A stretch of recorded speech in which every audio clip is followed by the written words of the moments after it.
Bismillahirrahmanirrahim. Assalamualaikum warahmatullahi wabarakatuh.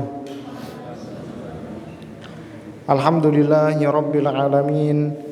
Wassalatu wassalamu ala nabiyyina Muhammadin wa ala alihi wa ashabihi wa man tabi'ahum bi ihsanin ila yaumiddin. Wa sallama tasliman katsira. Amma ba'du. Hadratal mukarramin, para bapak, para ibu, mas-mas, mbak-mbak yang semuanya dimuliakan Allah Subhanahu wa taala. Pertama, mari sama-sama kita berdoa kepada Allah Subhanahu wa taala agar setiap amal yang kita kerjakan, baik amal batin ataupun yang zahir, berangkatnya kita ke majelis taklim, ikut ngaji, ngajak keluarga, ninggalkan kesibukan yang lain. Semoga ini semua Allah catat sebagai timbangan kebaikan kita di akhirat nanti. Karena dalam setiap kali beramal harus selalu kita upayakan untuk ikhlas. Kemudian khawatir kalau nanti amalan kita berkurang pahalanya karena ada penyakit dalam hati kita. Ilmu yang kemudian berbicara tentang cara membersihkan penyakit-penyakit hati, ini yang kita kaji beberapa pertemuan yang lalu sampai pertemuan yang sekarang, yang dikenal dengan ilmu tazkiyah atau yang lebih masyhur dengan nama ilmu tasawuf. Tazkiyah, tasawuf, objek utamanya adalah hati. Bagaimana kita berusaha untuk menata hati kita agar terus mengingat Allah Subhanahu wa taala lahir batin. Tentu upaya terbesar kita adalah menjaga ikhlas. Nanti dari upaya-upaya tersebut baru munculnya yang nama sikap disiplin atau istiqomah dalam menjalankan aturan Allah Subhanahu wa taala. Kita kemarin sempat ngambil 20 kaidah yang ditulis oleh Dr. Mu'ad Said Hawa, salah seorang pakar di bidang ilmu tazkiyah dan tasawuf, punya banyak karangan tentang ilmu ini. Yang paling ringkas salah satunya adalah tentang 20 kaidah tazkiyah. Dari 20 kemarin seingat saya kita sudah bahas sampai 12. Jadi moga-moga malam ini rezeki sampai selesai 20 kaidah tersebut. Sebelum masuk ke kaidah yang ke-13, saya ingin menukil perkataan beliau di kitab yang lain, juga kitab beliau. Ini judulnya adalah At-Tazkiyah, tasawufnya ahli sunnah. Di sini beliau menuliskan muqaddimah, pendahuluan tentang ilmu tasawuf. Beliau menyebutkan 2 kaidah penting untuk setiap orang yang ingin belajar ilmu tasawuf. Apa 2 kaidah itu? Yang pertama tentang kebutuhan setiap orang untuk belajar ilmu tasawuf. Artinya ternyata ilmu ini kita butuh untuk menata hati kita bagaimana agar bisa terus ikhlas lillahi ta'ala. Kalau ngaji akidah, kita akan cenderung banyak berbicara tentang akal. Bagaimana akal pikiran kita ini bisa menuntun kita untuk akhirnya percaya. Makanya jurusan akidahnya sering digandeng dengan filsafat. Akidah dan filsafat. Kenapa? Karena tidak semua orang itu mau percaya begitu saja dengan semua hal yang diajarkan syariat kita. Kalau orang dasarnya iman, dikasih tahu bahwa Nabi nyuruh ini, ya manut. Dikasih tahu sama Nabi disuruh ini dan itu, ya pasti ngikut tanpa harus meminta bukti. Ini orang yang imannya sudah tebel. Tapi untuk kemudian mendakwahkan Islam ini, orang-orang di luar Islam itu butuh yang namanya bukti. Bukti itu yang kemudian bisa diakses melalui panca indera. Nggih, objek yang kemudian diteliti dan terbukti benar objek penelitian tersebut. Oh, ternyata benar Nabi itu adalah utusan Allah. Akhirnya terus percaya dengan apa yang diperintahkan Nabi. Ini yang disebut dengan metode ilmiah. Metode ilmiah itu basisnya adalah panca indera sebagai basis pertama. Ilmu yang bicara tentang cara berpikir itu ya disebut filsafat. Jadi dalam ilmu filsafat yang tentu kita bicarakan dalam akidah adalah bagaimana akal seorang manusia dituntun agar percaya bahwa Allah Subhanahu wa taala itu adalah yang menciptakan langit dan bumi dan yang paling berhak disembah. Begitu juga bagaimana akal ini kemudian tidak bisa membantah bahwa Nabi Muhammad SAW adalah utusan Allah. Sehingga nanti konsen pembicaraan tentang ilmu akidah selain kepercayaan, akidah itu ya harus percaya. Itu untuk orang beriman sudah tuntas. Tapi orang yang nggak mau beriman kemudian tertarik, ini ada MCI, gitu sih. MCI ini apa? Mu'alaf Center Indonesia. Kenapa orang-orang non-Islam, kafir, tertarik untuk masuk Islam? Selain pengalaman-pengalaman kehidupan mereka, salah satunya ya karena Islam itu sangat logis, ilmiah. Jadi bagaimana secara teori ilmiah itu bisa membuktikan bahwa agama yang paling benar adalah Islam. Sehingga nanti dalam turunannya ilmu akidah akan banyak bicara tentang cara berpikir. Inilah yang kemudian dipelajari di fakultas-fakultas ilmu akidah dan filsafat itu. Kalau di majelis taklim, karena yang hadir ini orang-orang beriman, yang hadir orang-orang yang memang dasarnya sudah percaya, ya tidak perlu kita bicara soal filsafat. Karena alhamdulillah semuanya sudah muslim. Artinya muslim dari kata Islam, pasrah, sudah berserah diri kepada Allah. Pokoknya apa kata Allah, apa kata Nabi Muhammad SAW, apa yang dikutip oleh para ulama yang kredibel dalam ilmunya, wis percaya. Itu pembahasan tentang akidah. Apa bicara soal bagaimana caranya ikhlas? Ndak ada. Pokoknya ngomong ke percaya sama bagaimana mikir dan mengakui bahwa kepercayaan yang paling benar itu adalah agama Islam.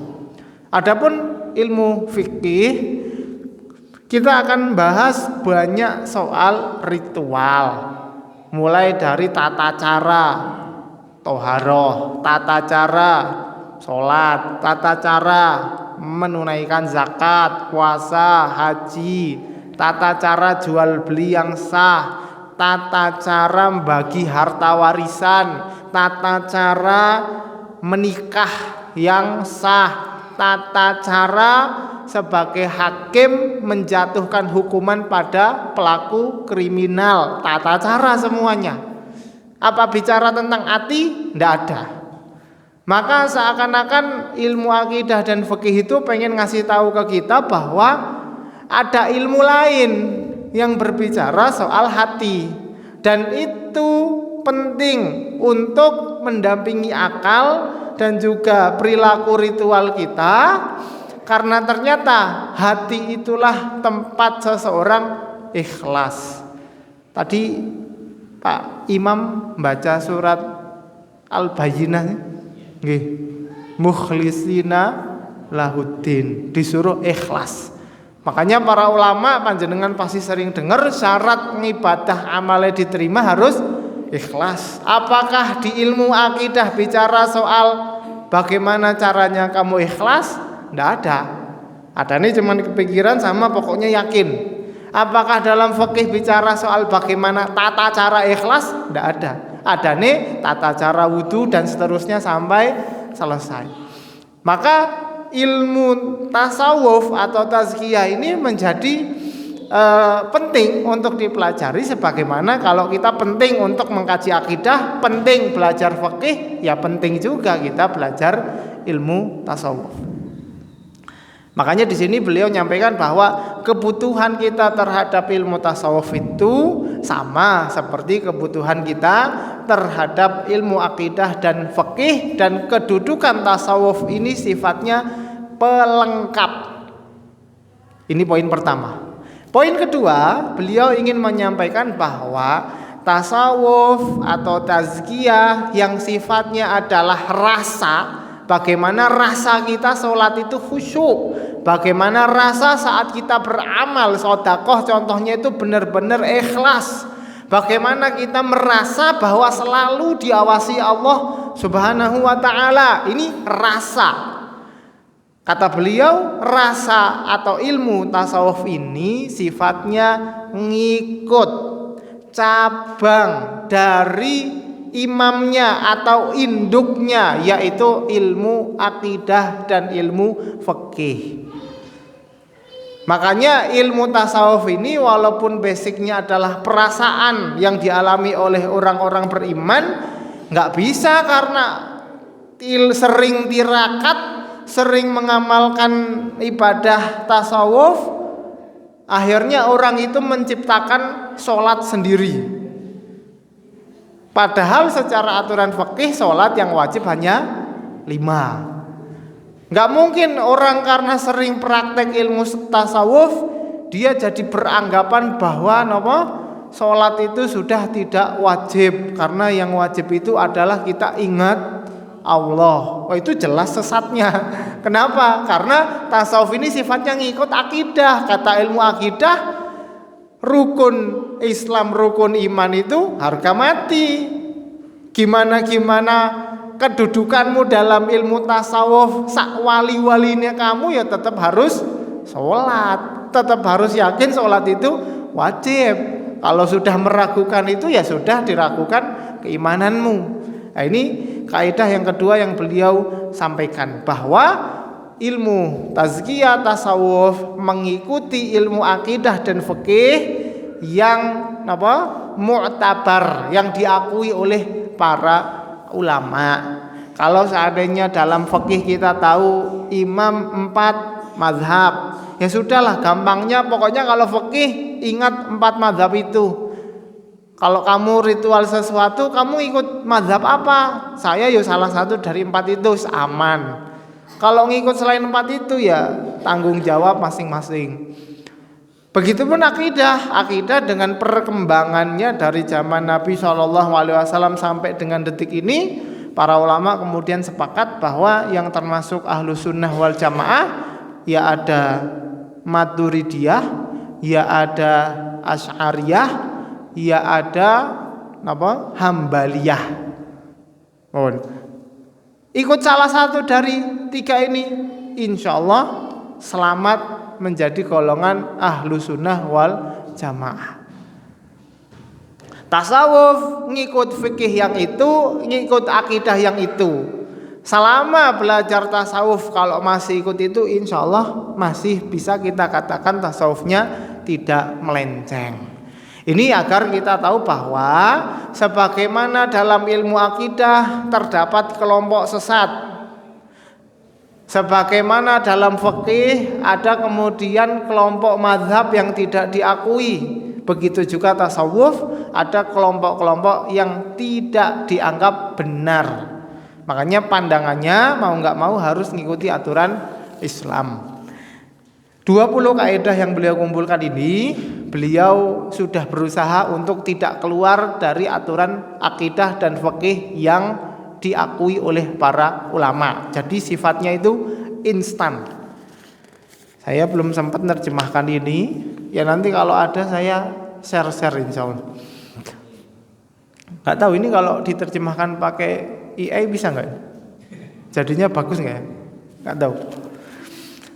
Pun lanjut, bismillahirrahmanirrahim. Setelah 12 kaidah yang kita baca, masuk ke kaidah yang 13. Kata Dr. Mu'ad bin Sa'id Hawa hafizahullahu ta'ala, nafa'anallahu bi'ulumihi wa ulumi masyayikhina fid dunya wal akhirah wa ghafarallahu lana wa lahu wa lisairil muslimina amin ya rabbal alamin.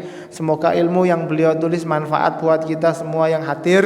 Allah ampuni dosa kita, dosa orang tua kita, dosa beliau penulis dan seluruh kaum muslimin amin ya rabbal alamin. Yang ke-13, la tarkanu ila ma turidu nafsuk. Jangan kamu condong kepada apa yang hawa nafsumu inginkan. Tarkanu artinya condong. Condong itu berarti belum sampai kepada melakukannya. Kok pengen ini turu ya? Jangan terus malah diijabahi. Kok pengen ini ngapain sesuatu yang terbetik dalam hati, bukan untuk maslahat tapi hanya pengen enaknya saja. Jahid, qawim, isbir, harus ada perlawanan. Ini tentu atas dasar nafsu atau bisikan hati kita itu pengen yang melalaikan, ingin keburukan, ammaratum bisu. Kalau bisikan hati itu untuk keburukan. Kalau bisikannya baik, ya tentu itu baik. Ini dalam konteks kalau ada bisikan dalam hati kita, itu ada pengajian sama wah kayak nang RT lagi buat emblekan, eman-eman melu iuran, gak ditekani. Itu antara baik dan buruk. Kalau memang bisikannya ke yang buruk, maka lawan, sabar hatta yamuta syarru wa syahwatu fi nafsik, sampai yang buruk itu mati. Allah Subhanahu wa taala berfirman, isbir wa ma sabruka illa billah walladzina jahadu fina lanahdiyannahum subulana. Yang bersungguh-sungguh melawan nafsunya akan Allah berikan solusi. Wal mujahidu man jahada nafsahu fillah. Orang dikatakan mujahid, melawan, adalah orang yang melawan hawa nafsunya dalam konteks yang menyuruh keburukan. Nomor 14, raqib qalbaka wa khawatirok. Awasi terus hati dan juga lintasan pikiranmu. Hatimu ngajak sing apik apa yang buruk. Pikiran di kepala ini yang terlintas ketaatan atau maksiat, terus awasi. Perkara tazkiyah itu kita nggak bisa perwakilan, kita nggak bisa kemudian buka jasa resik-resik ati. Nek resik-resik masjid ono, nek resik-resik ati nggak bisa kita wakilkan. Nggak bisa kemudian jaluk tolong, minta tolong siapa, nggak bisa. Adanya kita yang harus jahid, berusaha untuk melawan. Makanya termasuk proses melawan itu awasi pikiranmu, mikir ke apa, hatimu mikir ke apa, itu yang tahu ya hanya kita. Makanya saat orang itu terbetik melakukan kebaikan, atine kok apik terus, yaitu rezeki dari Allah Subhanahu wa taala. Tapi kalau saat pikiran dan hati kita ternyata walaupun nang majelis taklim, tapi pikirannya nang emblekan, atine padahal nang majelis taklim, tapi isinya maksiat, waliyatubillah. Itu yo sama-sama kita yo istighfar sendiri-sendiri. Bukan terus saya ngejak-ngejak panjenengan terus saya tahu panjenengan mikir elek, bukan, tapi monggo diistighfari sendiri-sendiri. Kata beliau, fa imma an takshifa syahawati nafsik wa imma an talhadha waswasata syaitaniyah. Karena pikiran dan hati itu pilihannya hanya dua. Satu, pikiran yang jelek, hati sing elek, nanti pada akhirnya bakal konangan. Atau pikiran dan hati yang jelek itu bakal ditunggangi setan. Ngerti sih? Jadi misalnya senang pengajian, tapi pikirannya mikirnya, wah kayak emblekannya gitu, seru ya. Itu kalau nggak dilawan, maka bar ngaji yo mampir nang emblekan. Pilihannya yo nanti bakal konangan sendiri. Atau nek pikirannya nggak ditahan, maka setan itu akan teko. Setan golongan jin maupun setan golongan manusia.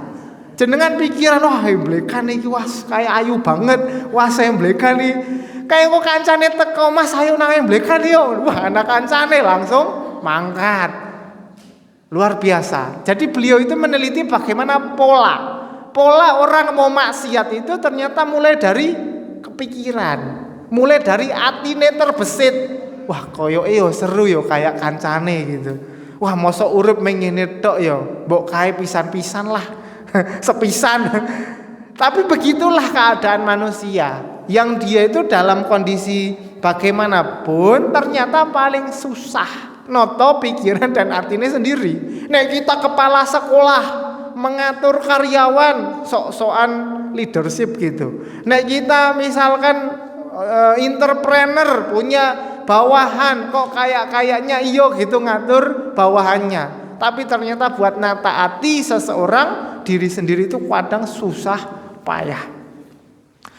Kata beliau mengutip sabda Nabi SAW, ta'arradal fitanu 'alal qulubi 'udan kal hasir. Fitnah atau dalam konteks ini pikiran jelek, besitan ati sing maksiat itu enggak tahu-tahu teko itu langsung dosa besar. Contoh perzinaan. Orang itu enggak tahu-tahu mikir wah gimana yo kita penak yo berzina. Enggak gitu. Awalan itu yo satu step. Pertama yang dilirik aurat wanita yang tidak halal. Yang kedua mulai cari-cari tempat mana prostitusi sing paling aman. Nek nang Wonosobo konangan yo golek nang luar kotanan. Ya itu pikiran wong maksiat ya gitu. Sebagaimana panjenengan saat mikir ingin ngaji. Lah pengen ngaji itu kan pasti carane mungkin takok nang grup ada pengajian ndak. Terus golek kancane, terus kepikiran wah saya dari Banjarnegara kok lewat kene ono pengajian nang kono mampir sisan. Itu kan bertahap. Enggak tahu-tahu langsung wah ngaji langsung mangkat. Kan enggak semua. Kadang meh mangkat, wah ternyata hujan, walah hujan piye ya? Sidora. Ini sing kon ngisi wae yo sidora. Mikir bola-balik. Itu namanya Pak, bertahap. Jadi sebagaimana kita ingin melakukan taat itu bertahap, yuk kadang angel, maksiat itu juga bertahap. Cuman kadang dalannya lebih jembar, lebih gampang rasanya nek maksiat. Allah Subhanahu wa taala berfirman wa laqad khalaqnal insana wa na'lamu ma tuwaswisu bihi nafsuh. Allah lah yang menciptakan manusia dan Allah tahu sing di batin ki apa Allah ngerti. Walaupun etok-etoke lungguh karo maca kitab ning batine apa elek-elek ngene Allah ngerti. Allah tahu, makanya isinlah kamu. Seakan-akan waktu sholat khusyuk tapi di luar sholat kok tidak khusyuk, malah khusyuk dengan sesuatu yang maksiat. Malulah kita saat ternyata kita selalu diawasi Allah Subhanahu wa taala. Makanya awasi terus hatimu isine apa, pikirannya isine apa. Terus, wah aku mikirnya apa ya? Kalau mubah itu aman. Malahan mending mikir sing mubah timbang maksiat, wis aman. Enggak perlu kemudian targetnya mikir ke ilmu fikih, ilmu apa, pengajian sekeduren lah. Mikir sing gampang-gampang wae. Wah iki mie ongklok sing paling enak endi ya?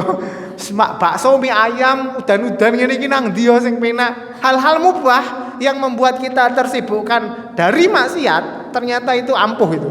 Ampuh dalam arti ora maksiat aman.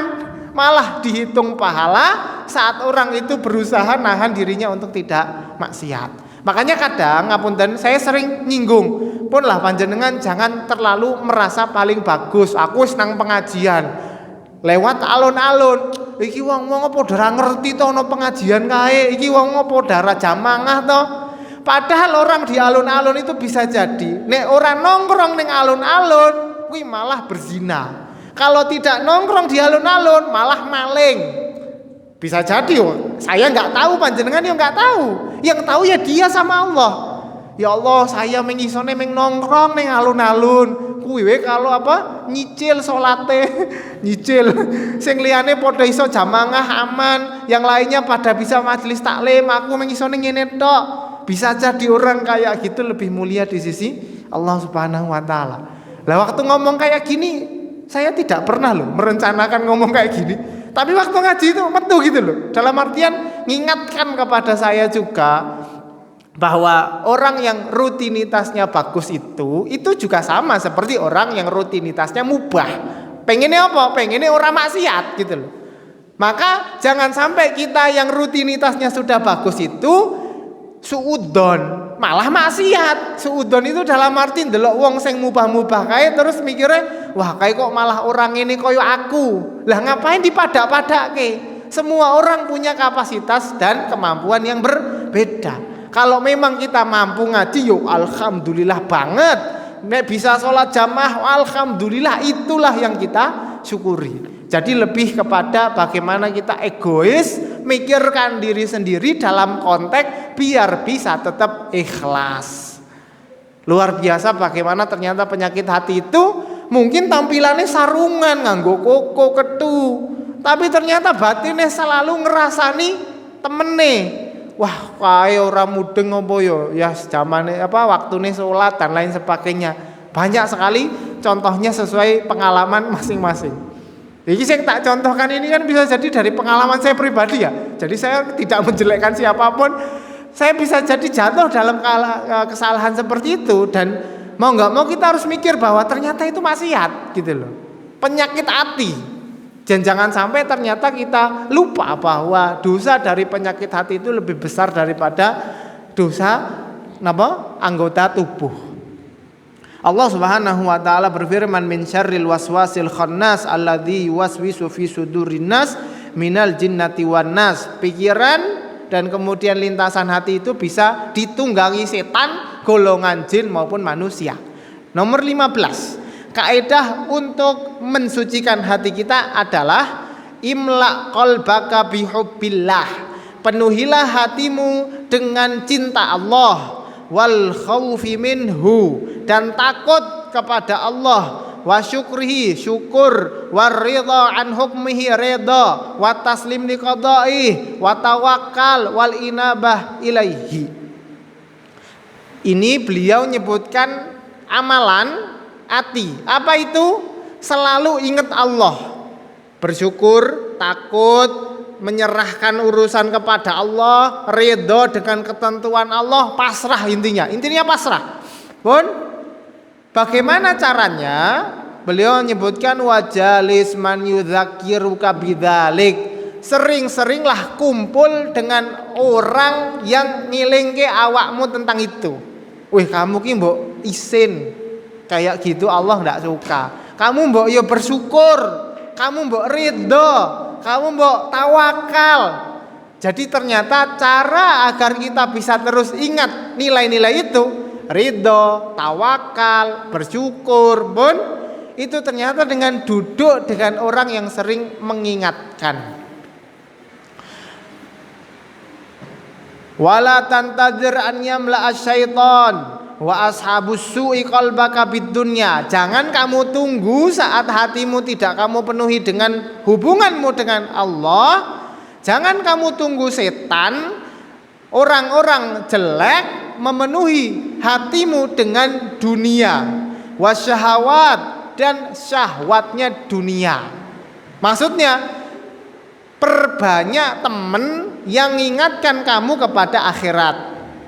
Karena kalau kamu tidak nyari, orang sekitarmu itu pasti ngomong ke, Pak gimana duitnya, Pak, gimana ini kebutuhannya? Ketemu temen, wah kayak lo lumayan penghasilannya. Ketemu teman, wah itu loh mobilnya apik baru dan lain sebagainya. Kalau tidak berusaha, tidak punya upaya untuk nyari orang yang mengingatkan kepada akhirat, nyatanya kita dari bangun tidur sampai tidur lagi yo kancane yo donyo gitu loh. Jadi donyo itu nggak perlu dicari. Dalam arti nggak perlu dicari itu nggak perlu nyarilah bapak-bapak nih golek penggawean toh. Ngobrol jagung karo kancane 5 menit 10 menit mesti ngobrol tentang duit. Wih, caranya gimana ya ningkatkan penghasilan? Wis fitrah gitu, natural. Tapi belum tentu saat kita ngobrol jagung-jagung tahu-tahu terus diomongi kamu ki mbok syukur, mbok ridho, wis ditetapke melarat ya wis ridho wae melarat. Itu jarang orang kayak gitu. Makanya beliau menyarankan untuk isi hatimu dengan apa-apa yang berhubungan dengan Allah agar sifat yang timbul itu adalah ridho. Contohnya, saat seandainya orang itu tidak punya teman yang mengingatkan tentang akhirat, dia Allah takdirkan penghasilannya UMR. Tengono sapa pinten? 2,1 UMR. Wah, temene sing wirausaha punya toko bisa 2-3 kali lipat. Penuhi hati kita saat punya gaji UMR itu dengan yang namanya syukur, ridho, tawakal, ikhtiar terus bagaimana agar rezekinya bisa tambah lagi. Karena kalau tidak kita sibukkan dengan hal-hal positif, syukur, ridho, tawakal, yang akan datang nanti adalah putus asa, sambatan, dan juga malu dan lain sebagainya. Jadi nilai-nilai positif itu ternyata diupayakan agar yang negatif itu tidak otomatis muncul. Kalau tidak terbiasa menekan diri biar alhamdulillah gitu, alhamdulillah. Nanti adanya kok urip kok ngene ya. Jadi otomatis manusia itu putus asa. Kalau bawaan lahir manusia otomatis syukur, wah itu yo ape. Tapi nyatanya manusia itu otomatis ngeluh, otomatis sambat. Dalam konteks tidak ridho dengan takdir Allah. Karena rumangsa pandangannya kan, wah kenapa kok yang dipilih presiden kok aku yo? Atau yang tidak jadi pejabat kok bukan dia. Jadi mulai mendikte takdir Allah Subhanahu wa taala. Allah Subhanahu wa taala berfirman wa kunu ma'as shadiqin. Perbanyak orang duduk sama orang-orang yang jujur. Innasyaitana lakum aduwwun fattakhiduhu aduwa. Setan itu musuh, anggaplah dia sebagai musuh. Syayatinal insi wal jin yuhi ba'duhum ila ba'din zukhrufal qawli ghurura wala tarkanu ilal ladzina zalamu. Ini ayat-ayat yang menguatkan kaidah nomor 15. Nomor 16 kaidah mensucikan hati. Pun mancing nih Isya azan dulu apa nanti? Nanti aja. Dereng, dereng pun. Yang ke-16 sil rahimaka biziarah, artinya perbanyak sowan silaturahim. Niki ampuh banget ini. Ini nek buat kemudian orang-orang yang nggak punya motivasi lah, ngapain lah nang Pak D, ngapain nang Mbah, ngapain ke Mase, Mbak Yune. Ini bagian dari cara Allah Subhanahu wa taala memfasilitasi orang-orang beriman biar atine tetap apik. Caranya gimana? Sambung silaturahim biziarati, dikunjungi, wal kalimati thayyibah, interaksi komunikasi yang bagus. Yang ketiga wal ihsani wal mal. Ihsan itu artinya memberi apapun. Kalau mal itu memberi harta. Jadi kesimpulannya ada 3. Dikunjungi, komunikasi yang baik. Kalau nggak bisa sowan, kirim WA, telepon, video call, nyambung silaturahim.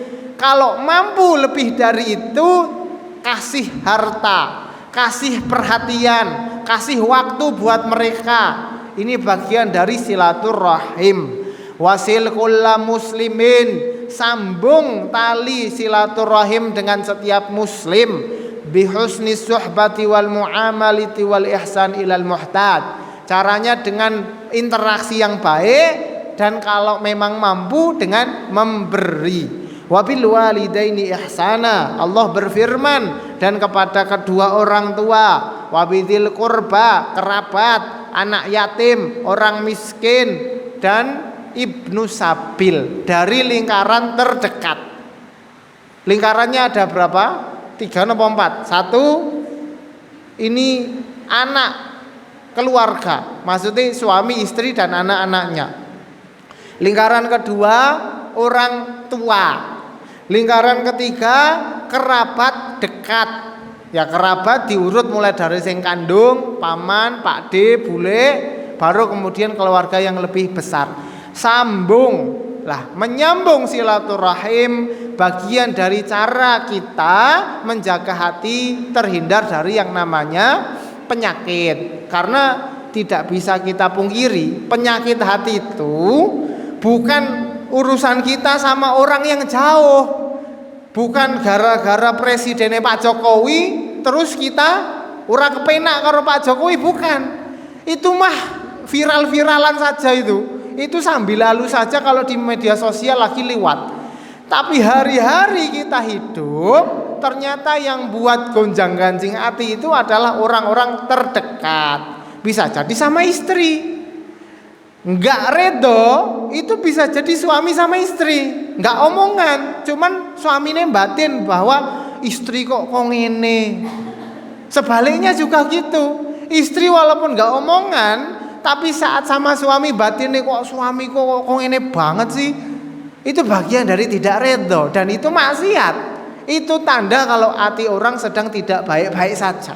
Makanya ternyata menyambung sama istri, sama suami ya dijaga. Sama anak-anak sok kadang nganyeli banget, sok kadang menguji kesabaran orang tua, yaitu gimana caranya biar tetap apik sama orang tua kandung nggih, sama mertua yang sudah seperti orang tua, kerabat-kerabat dekat. Karena yang iri dengki saat kita punya rumah bagus, kendaraan bagus, itu bukan terus orang yang di mana. Yang iri pertama kali itu ya saudara kita. Wah, kae kok penghasilannya semene-semene, kae kok duwe iki duwe iku. Yang dengki pertama kali ternyata orang terdekat, kerabat. Makanya sambung silaturahim. Nek turah-turah rezekine bagi-bagi. Enggak usah sungkan-sungkan untuk berbuat baik kepada kerabat. Jangan terus mikirkan panti asuhan, pondok pesantren, tapi sama duluran sendiri nggak pernah apik, yaitu keliru. Allah Subhanahu wa taala berfirman dalam ayat ini, urut ya orang terdekat baru yang terjauh. Gak mungkin kita kemudian sama duluran tengkar-tengkar cuman gara-gara nggak saling sambangan, tapi kita rutin bantu pondok pesantren, ya nggak kacek. Dalam artian ngapain disambung yang jauh, nggak punya hubungan darah, nggak punya kerabat, tapi sama kerabat sendiri nggak pernah ingat.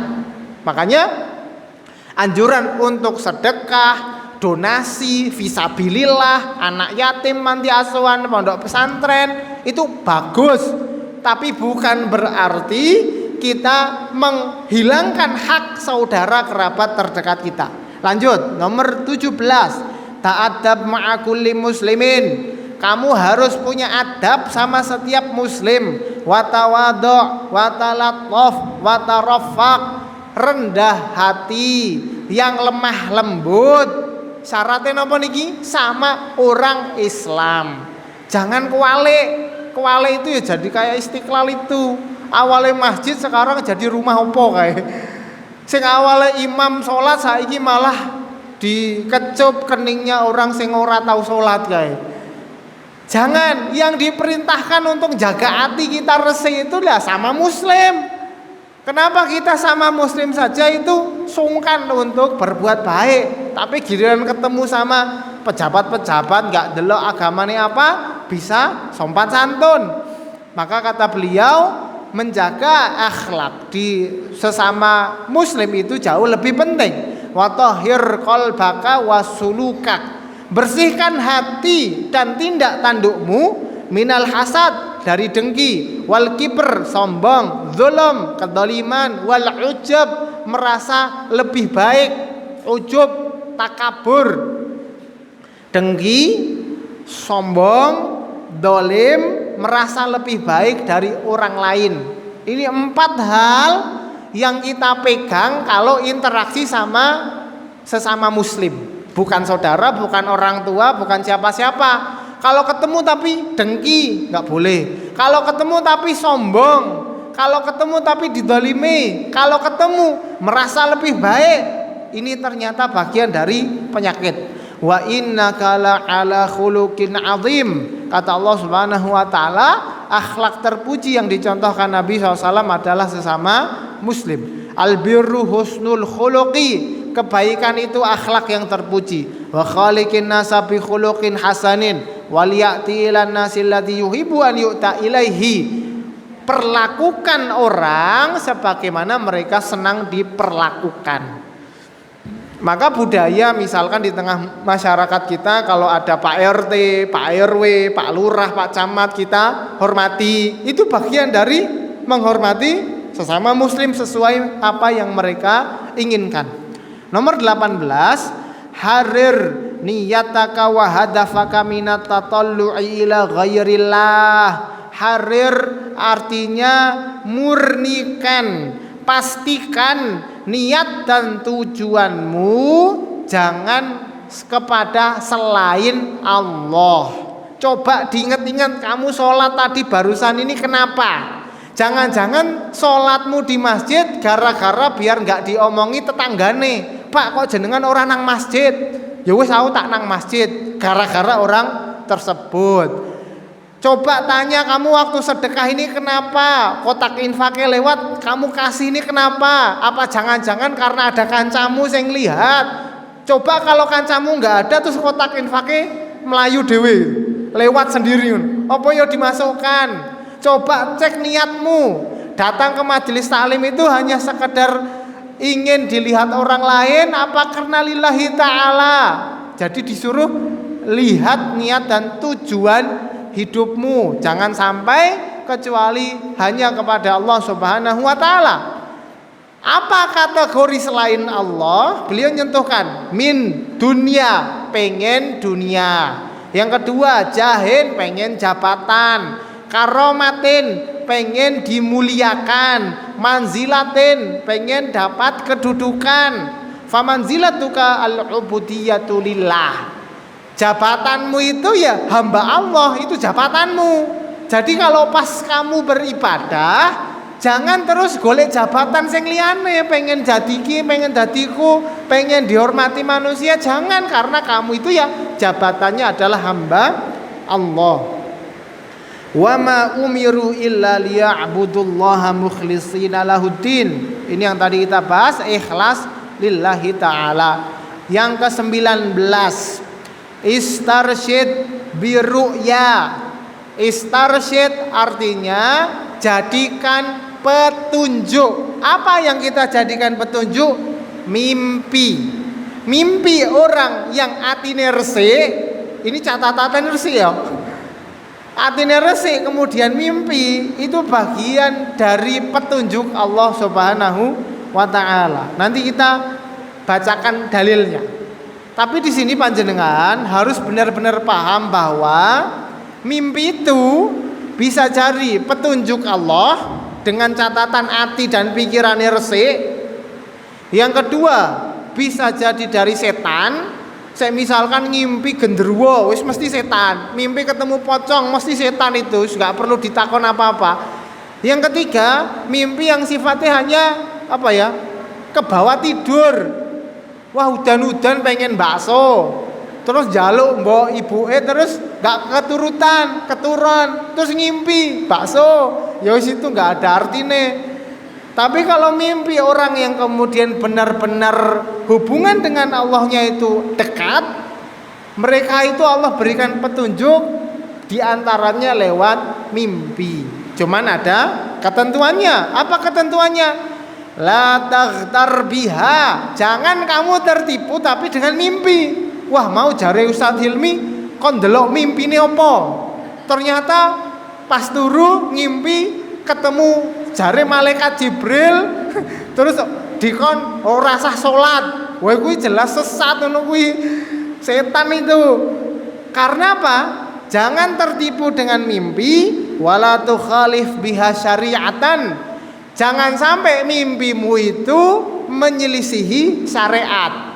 Makanya tadi di awal kita bilang tasawuf ini harus jadi pengikut, ngikut akidah, ngikut fikih. Kalau ngaji tasawuf rajin, ora tahu ngaji akidah, ora tahu ngaji fikih, ya jadinya mesti sesat dan menyesatkan. Karena apa? Di antara kaedahnya kon ndelok mimpi. Terus mimpi, wah ngimpi-ngimpi apa dituruti akhirnya ra genah. Makanya tetap harus dalam panduan syariat. Apa dalilnya? Nabi SAW bersabda, ar-ru'ya as-solihatu, mimpi orang yang soleh atau mimpi yang benar, juz'un min sittatin wa arba'ina juz'an minan nubuwah, salah satu bagian dari 46 kenabian. Maksudnya di antara cara Allah memberikan petunjuk kepada seorang nabi, salah satunya lewat mimpi. Kalau nabi kan genah mimpinya itu wahyu. Kalau orang setelah nabi yang bukan nabi ya tentu mimpi itu hanya sifatnya apa? Penguat. Misalkan panjenengan pengen anaknya masukkan ke pondok, pengen banget, saking pengennya setiap sholat itu dongo, ya Allah mau kamu ke anakku, atine tergerak untuk masuk pondok. Ternyata malamnya anaknya ngimpi, cerita nang bapak, Pak, tadi malam saya mimpi apa? Oh, bapak nganteri aku terus nang pondok. Iya toh le, ya itu berarti petunjuk bahwa pilihan masukkan anak ke pondok itu adalah pilihan terbaik. Ya sekedar petunjuk, bukan ilmiah, tentu sifatnya subjektif, tapi itu cukup menjadi penguat biar lebih mantap. Nabi SAW bersabda, asdaqukum haditha asdaqukum ru'ya. Orang yang paling jujur dalam berkata-kata, mereka yang mimpi sing paling jujur. Berarti syaratnya mimpi itu mau jadi panduan, kalimatnya harus selalu jujur. Pun yarohal mu'minu auturolahu, orang beriman itu bisa mimpi karena dia memang mimpi, atau saat dia tidur Allah sengaja mimpikan biar dia mimpi melihat itu. Kalau pesannya Pak Yai dulu, kamu nek pengen ngukur mimpimu itu wis apik apa urung, coba lihat waktu mimpi kamu ketemu siapa. Nek pas mimpi ketemu wong sing emblekan, ya sudah itu kelasmu ya gitu, kelas-kelas maksiat. Ketemu apa mimpi ketemu misalkan Pak Yai, mimpi ketemu orang soleh, mimpi ketemu orang tua yang ahli ibadah. Wah, itu tanda bahwa mimpi kita berkualitas. Tapi ya tentu ini enggak ilmiah ya. Ini cuman apalah, pemanis saja, pemanis daripada keinginan kita di dunia. Nomor 20 yang terakhir, kata Dr. Mu'ad, la tulhikat dunya, jangan sampai dunia melalaikanmu, wa a'maluha, rutinitasnya, wa arzaquha, dan rezeki dunia buat kamu lalai, an taatillahi wa baitillah, dari taat dan masjid. Jangan sampai kamu kerja, saking sibuknya kerja ora tahu sopo masjid. Jangan sampai kamu nyari dunia, nafkah keluarga, gara-gara nyari nafkah ndak pernah kemudian taat kepada Allah Subhanahu wa taala. Walaupun dalam konteks nyari nafkah itu ibadah, orang keluar nyari dunia itu ibadah kalau memang niatnya halal. Tapi ternyata ibadah-ibadah itu sifatnya tergantung niat. Kalau ibadah seperti sholat, zakat, ini kan murni ibadah. Ibadah-ibadah murni ini tetap tidak boleh ditinggal. Bukan berarti wah katane nek nyari nafkah suami ngibadah, akhirnya ora tahu sholat jamaah. Katanya nyari uang buat istri anak ibadah, akhirnya nggak pernah kemudian mau infak sedekah. Ini keliru. Apapun yang Allah berikan kemampuan kita kerjakan. Berikutnya, ini paragraf yang paling relevan buat hidup kita di zaman ini. Kata beliau, wala yulhiyannaka tilfas. Jangan televisimu nang omah buat kamu lalai. Wal hatif, wal WhatsApp, handphone, pakai WA, tambahi Instagram, TikTok, YouTube, mahammatika, daripada kesibukanmu ibadah kepada Allah Subhanahu wa taala. Inti dari 20 ini kita yang paling terakhir ini. Inti sing biasanya buat kita ora kelingan dzikir, ora kelingan ngaji, ora kelingan kemudian ibadah kepada Allah, ya gara-gara zaman ini TV ini wes canggih. Pokoknya bawa kemana-mana bisa. Bangun tidur itu yang pertama kali digoleki udah bojone. Ternyata HP ini duluan. Luar biasa nggih.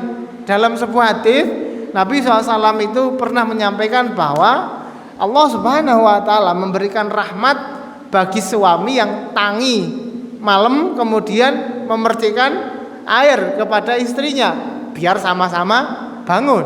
Artinya kan sak tangi-tangine suami itu kelingan, wah bojone wis tangi porong ya gitu. Suami istri juga bangun ketika malam hari nyusukan anak itu berarti yo nengok, wah bojoku jek ono ora. Dalam arti mau dibangunkan untuk ibadah. Tapi ternyata adanya teknologi modern hari ini membuat kehidupan manusia ternyata banyak berubah. Allah Subhanahu wa taala berfirman, la tulhikum amwalukum wala auladukum an dzikrillah. Jangan sampai harta dan anak-anakmu melalaikanmu dari zikir kepada Allah Subhanahu wa taala. Fi buyutin adzinallahu an turfa'a wa yuzkara fiha ismuh. Di masjid-masjid Allah yang Allah izinkan di sana untuk mengangkat nama Allah dan berzikir, itulah masjid-masjid yang kemudian kita diperintahkan untuk sering-sering ke masjid. Jadi masjid itu tempat yang paling istimewa di dunia ini, yang bikin seseorang itu yang kadang semrawut itu jadi tenang. Yang kadang punya masalah, bingung arep konsultasi nang ndi, itu ke masjid itu bisa lebih ayem. Walaupun nggak dapat solusi, tapi bisa ayem gitu saja. Orang yang kemudian bingung, aku ngopo ya, zikir ya ora patek zikiran, kon ngaji ora patek fasih. Terus gimana? Yo nang masjid wae. Nanti di masjid bisa sholat jamaah, bisa ketemu silaturahim saudarane, bisa lungguh-lungguh karo napa ngobrol-ngobrol yang berfaedah. Jadi ternyata masjid itu kayak napa nggih, punya magnet gitu, keramat gitu. Jadi siapa yang masuk dan waliyadzubillah ya, bahkan maling saja itu yo nek duwe ati yo itu ya nggak mungkin maling nang masjid. Tapi nek misalkan is maling nang masjid itu berarti keterlaluan masjid ya kayak. Maksudnya keterlaluan tuh kayak ono wargane sing melarat ora tau dibantu gitu loh. Ya begitulah keadaan di mana ternyata tempat, waktu dan juga manusia itu bisa mempengaruhi sekitarnya. Kita yang ingin jadi baik tentu berusaha untuk kumpul dengan orang-orang baik. Kita yang mungkin lagi sumpek di tempat kerja, masjid ini benar-benar solusi. Panjenengan pasti tahulah kisah Ali radhiyallahu taala anhu yang tengkar sama istrinya. Akhirnya mana? Apa terus konsultasi ke ahli opo parenting, ahli hubungan suami istri ora, turu nang masjid. Sampai kemudian dipanggil mertuanya Nabi SAW untuk kembali ke rumah. Luar biasa. Lah, jadi dari 20 kaidah ini panjenengan nanti bisa catat ulang dengan terjemahannya.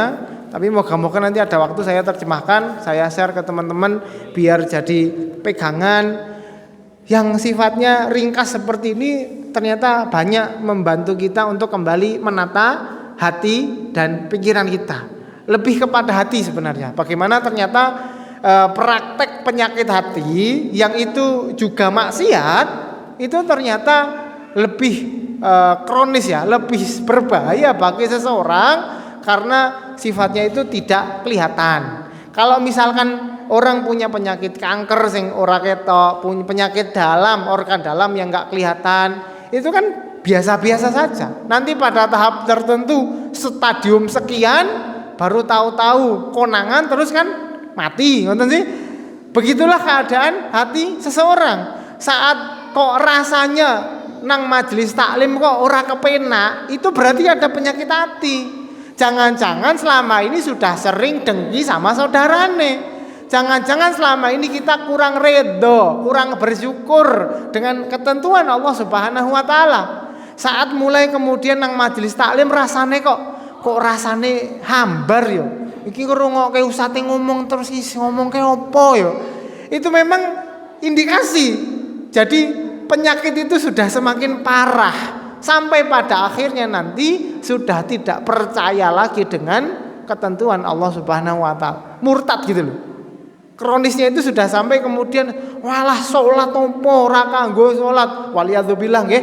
Ini contoh saja saat orang itu punya banyak masalah kemudian prakteknya salat terus. Jare nek salat solusi, jare nek poso data Allah berikan jalan keluar. Nyatane aku salat, aku ngene, kok enggak selesai masalahku. Bisa jadi zahire panjenengan salat, tapi atine ora tahu salat. Bisa jadi panjenengan tiap Ramadan poso, tapi atine ora tahu poso. Ternyata manusia itu luar biasa istimewa. Saking istimewanya tuh punya lahir batin. Yang kelihatan ini ya yang kelihatan mata, yang dalam itu yang tahu hanya yang punya hati. Orang itu masing-masing. Semoga Allah Subhanahu wa taala menjaga hati kita dari maksiat kepada Allah Subhanahu wa taala, sadar atau tidak sadar. Allah jaga kita untuk tidak dzalimi saudara kita, dzalimi secara fisik ataupun secara batin, itu juga kezaliman. Allahumma arinal haqqa haqqan warzuqna ittiba'ah wa arinal batila batilan warzuqna ijtinabah. Allahumma tahhir qulubana minan nifaq. Allahumma tahhir qulubana minan nifaq.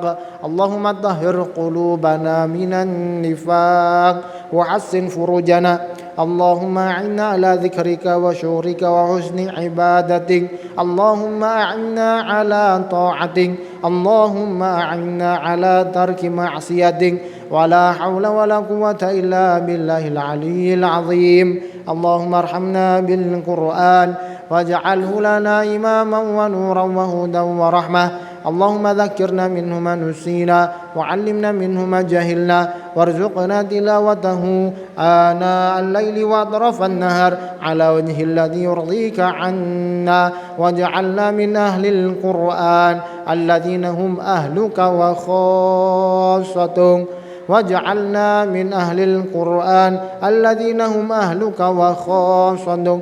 اللهم قسم لنا من خشيتك ما تحول به بيننا وبين معصيتك ومن طاعتك ما تبلغنا بها جنتك ومن اليقين ما تهون به علينا مصائب الدنيا ومتعنا اللهم بأسماعنا وأبصارنا وقوتنا أبدا ما أحييتنا واجعله الوارث منا واجعل ثارنا على من ظلمنا وانصرنا على من عادانا ولا تجعل الدنيا أكبر همنا ولا مبلغ علمنا ولا إلى النار مصيرنا واجعل الجنة هي دارنا برحمتك يا أرحم الراحمين. اللهم لا تدع لنا في مقامنا هذا ذنبا إلا غفرته ولا هما إلا فرجته ولا كربا إلا نفسته ولا دينا إلا قضيته ولا مريضا إلا شفيته ولا طالبا إلا علمته ولا حاجة من نوائج الدنيا هي لك رضا ولنا فيها صلاة إلا أنتنا ويسرتها برحمتك يا أرحم الراحمين.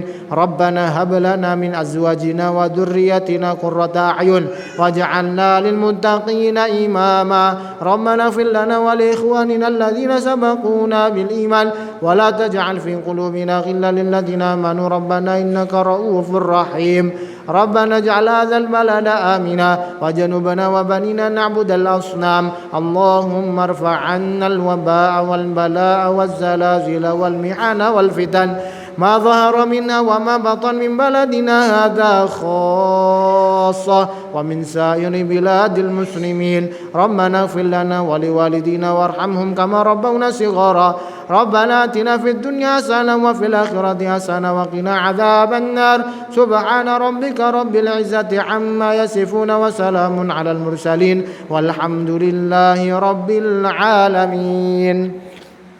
Wa sallallahu ala nabiyyina Muhammadin wa ala alihi wa sahbihi ajma'in. Kurang lebihnya saya mohon maaf yang sebesar-besarnya. Wassalamualaikum warahmatullahi wabarakatuh.